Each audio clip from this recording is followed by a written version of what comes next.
All right, Sean Zittel here with a top up and coming super lightweight, 15 wins, one loss with five knockouts, and he's helping to headline the Hall of Fame weekend in Canastota in Verona, New York. My man Bryce Mills. Bryce, how you doing, brother? I'm doing great. Thank you for having me. Well, let's get started, man. Speaking of Hall of Fame weekend, before we get to your fight that weekend, who are some of your favorite Hall of Famers, man? Who's some of the fighters you looked up to and tried to study as you started to become a pro?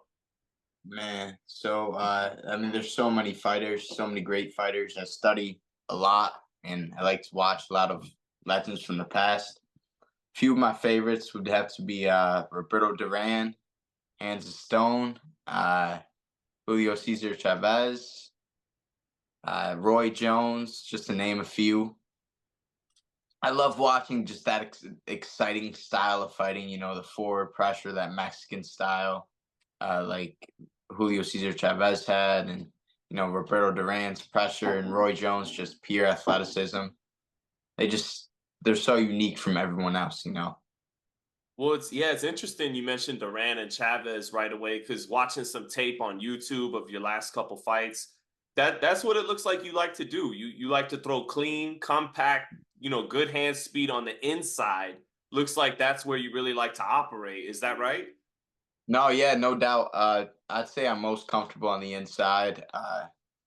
Going into fights, usually I rely on the fact that I'm able to outwork my opponents, pressure them, break them down throughout the fight, and the inside's the best place for that. Now, coming from upstate New York, I know we had like Tyson went from Brooklyn and trained with Cuss up in Catskill in upstate New York. But Yeah. what made an upstate kid get into boxing and just kind of explain your journey there?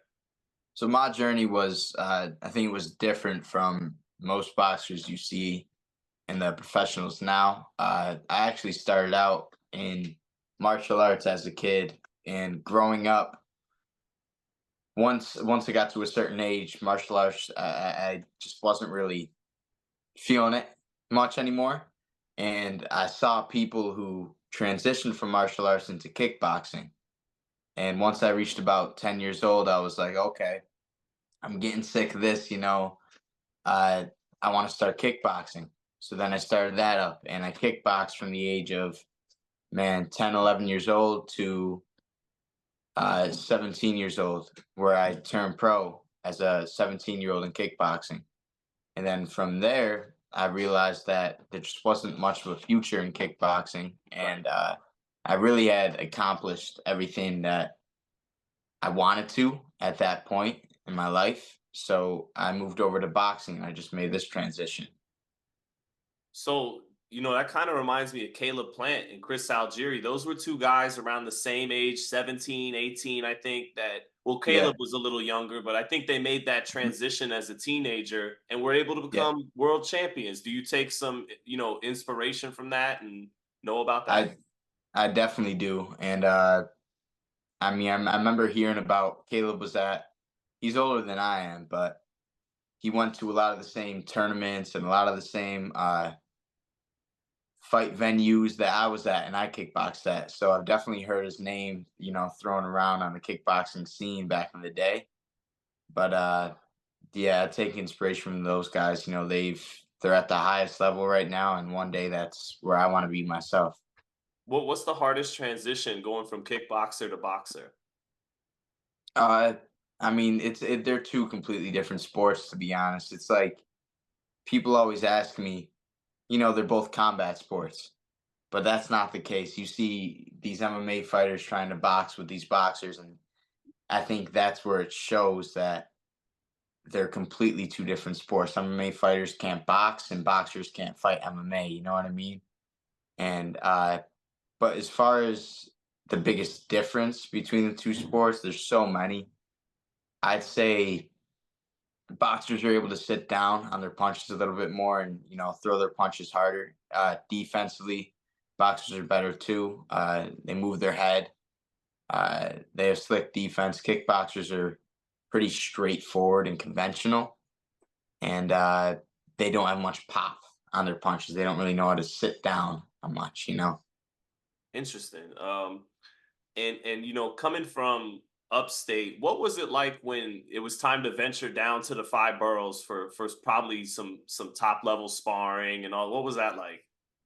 Oh, that was great. You know, New York City has some of the best fighters out there in the world today. So if you want that work, that dog work, it's a great place to go. I actually train. I'm out of Syracuse, New York, but I also train out of Rochester often. I'm there 2 to 3 days a week.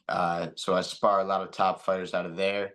I spar some fighters out of Albany area. So I'm always traveling, you know, going to Albany, Rochester, or even just getting rounds in Syracuse. But New York, the boxing scene as a whole in this state is crazy. There's so many talented fighters on the East Coast. So I definitely get my rounds with a lot of fighters around here. Who's probably some of the best fighters you've sparred so far? Man, it's difficult to say the best fighters, you know, because sparring is completely different than a fight. Right. So some of the best guys that I've sparred, I think you wouldn't even know of as like phenomenal fighters in today's world of boxing. But I mean, name wise, I've sparred with like Chris Colbert, sparred with Shot Maddie, I sparred with Jahai, Tucker. I've sparred with a lot of like several fighters, but you know, I have a few consistent sparring partners that I spar with a lot out of Rochester. Roberto Lopez, Wilfredo Bravo, some high level amateurs out there, and those are the guys that really help me out and push me. You ever spar with Richardson Hitchins? He's in your weight class. I He's getting haven't, okay. but a lot of my sparring partners have sparred with Richardson Hitchens, and I mean, I would love to get some rounds with him someday. I think that'd be super productive. Or even a title fight one day, right? Because he's getting closer and closer to a title fight in this weight division. Oh, for sure, for sure. I mean, that's the end goal, 100%. So that's where I want to be. I'd much rather have a title fight than a sparring session, but sparring session would be great. Well, there is a level between where you're at now and those title fights, in six to 8 round fights that you're developing in. What do you feel like you got to develop the most in your game? What areas to get to the world title level and to win at that level? Uh, right now, I'm working on a few different parts to my game. I'm focusing on fighting both ways, fighting as a righty and fighting as a lefty right now. And that's been going really well. I think I'm able to use my athleticism more, and uh, whatever position that I end up in, I'm always able to throw out of or defend out of that position. You know, and I find that that's been super productive to me right now. I'm looking to show that off in my next fight. Uh, but I think some main goals would be sitting down on my punches a little bit more, throwing with more power. But not that I don't have the power. I think it's just timing my shots the right way and looking for those finishes or countering or letting my opponent open up and then hitting them with a shot, you know? But those are just a couple things that I've been working on recently that I think have really helped my game a lot. You mentioned being able to punch and defend out of the different stances. Is that you looking to Yeah. drop the lead hand a little bit? Try some fancy stuff, or not so much that, just other things. Not so much like shoulder rolling and, you know, Right. drop my lead hand. I think that was a bad habit that I had recently. Not recently, but in the beginning of my career that I've really grown out of and dropped that. But yeah, you know, just having that versatility to fight both ways and to box with uh you know, expanding my arsenal where I'm able to box with people, I'm able to brawl with people, I'm able to fight on the inside, mid range, on the outside.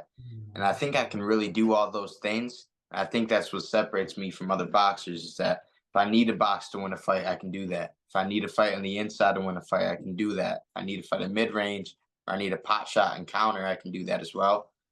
Uh, so yeah, I think that's what separates me from other people.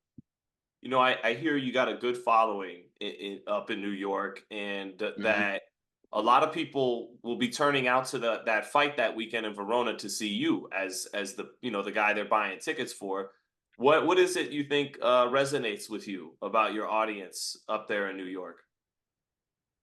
Uh, Syracuse as a whole, you look at Syracuse college basketball team, you look at Syracuse college football team right now, you look at all the great athletes and people that have come out of Syracuse. Syracuse supports their own, and they've definitely supported me like no other. I'm not a product of myself. I'm a product of my environment and the people around me.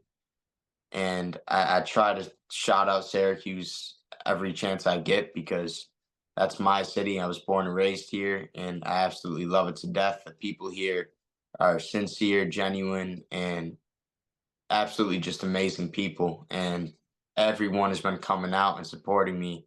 Just to have their support and their love really, really motivates me to, get that extra run and get that extra training session in and push myself as hard as I possibly can for them and for myself to be the best version of me and to put Syracuse even more on the map, because it's already on the map. So you're trying to be the biggest thing to come out of Syracuse since Carmelo Anthony, is that right, brother? I'm trying. I'm trying. Um, but speaking about your opponent, Jose Matarufo from Mexico, these guys out of Mexico with those records that may have a lot of losses, but they could be tough, and we've seen them upset prospects before. But do you compare what you're about to do, what you hope to do, to guys like Gary Antoine Russell and Kaviaskis who were able to stop them, or is that not in your mind? Oh yeah, 100%. I want those stoppages eventually. I think that's what has really stopped me right now from because I've beat some good fighters with some great records and some undefeated, not undefeated guys, but guys with a couple losses, one loss on the record, high, prospects. But I think what's separating me from right now from getting the big opportunities is people look at my record and they say, "Oh, he only has 5 knockouts." So 100%, I want those stoppages to come in the future, and that's something that I'm working on with my team. I'm really looking forward to showing off in this next fight. The only blemish on the box rec is Puerto Rican fighter out of the Bronx, Ryan Pino, and he Hmm. actually hasn't lost since you guys fought. And again, it was a split decision. Do you Yeah, think about that rematch and want that rematch? 1,000%. I want that rematch. I'd love to, man. Whenever I can get that rematch, I want that rematch. That's the fight that motivates me and has made me the fighter I am today and has made me such a better man and a better fighter than I was when I fought him at the time. I'd absolutely love that fight. But honestly, I thank Ryan Pino for that loss on my record because I wouldn't be who I am today without that loss. How old were you when that fight happened? So I'm 22 now. I believe I was 20. I want to say 20 at the time. Okay. Mhm. Gotcha. Yeah, reminds me. Well, Vito Milnicki out of Jersey, not out of New York, but Yep. he lost a fight at 18, 19, and he's gotten a lot Yeah. better since then. Said the Yeah. same kind of thing you said. Like that loss was a blessing and has made him a lot better. For sure. For sure. It's a sport where you have to learn from your ups and downs. And I knew with my amateur career coming in that I wasn't going to be 50. I wasn't going to be Floyd Mayweather. I had to, my road's a little different. I had to learn on the job. And I'm doing that with every single fight. And that fight definitely was the fight that I've learned the most from so far. Well, that's about all I got for you, Bryce. Man, I believe I'll be there for Hall of Fame weekend. So I look forward to watching you fight up close. Awesome. If there's anything you want to let be known to the boxing fans, please, man, let it speak your piece, brother. And thank you for your time. Thank you so much. And yeah, everybody just tune in June 7th. Or if you're in the building, don't hesitate to come up and say hi or whatever. I'm excited to put on a show for everyone and look better than I ever have before. Syracuse, we're in the house June 7th. Let's go. Best of luck, Bryce. Thank you for your time, brother. Thank you so much. Appreciate Thanks. it.